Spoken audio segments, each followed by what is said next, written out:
తీసుకోవడం జరుగుతుంది, రికార్డ్ లో నుంచి తీసేయడం కూడా జరుగుతుంది. ఓకే అన్న ఒక్క నిమిషం, మీరు కూర్చోండి, మేయర్ గారు మీరు కూర్చోండి అన్న, మాట్లాడిండ్రు కదా మీరు కూర్చోండి.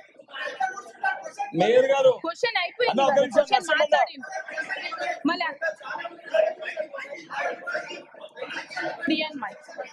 మేయర్ గారు ఏదన్నా మనం కౌన్సిల్ లో మాట్లాడినప్పుడు ఇక్కడ ఉన్న వాళ్ళందరం కూడా బాధ్యత గల పదవులలో ఉన్నాము. కౌన్సిల్ లో మనం ఏదైనా మాట్లాడినప్పుడు ఒక నిమిషం అన్న మీ మీద అంటలేం కదా, ఎందుకు పడుతుర్రు, ఎందుకు ఇబ్బంది పడుతుర్రు పేపర్లలో కథనాలు చూసుకొని భారతదేశ విషయానికి వచ్చినప్పుడు పార్టీలకు అతీతంగా we all are on a single word, అందరం కూడా కలిసిమెలిసి ఉండాలి.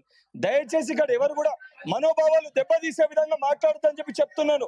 ఇంకోటి 10 ఏళ్ళకి వెళ్ళి జాబ్ రిక్రూట్మెంట్ లేకుండే, దాని వలన అవుట్ సోర్సింగ్ అనేది తీసుకోవడం జరుగుతుంది. ఇప్పుడు ప్రభుత్వం వచ్చినాక జాబ్ రిక్రూట్మెంట్ చేస్తున్నాము.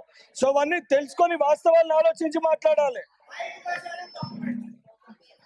కూర్చోండి అన్న, మీరు కూర్చోండి, మీరు అందరు కూర్చోండి, నేను ఇస్తా, మీరు కూర్చోండి, మైక్ ఇస్తా, మీరు అందరు కూర్చోండి, ఫస్ట్ మీరు కూర్చోండి.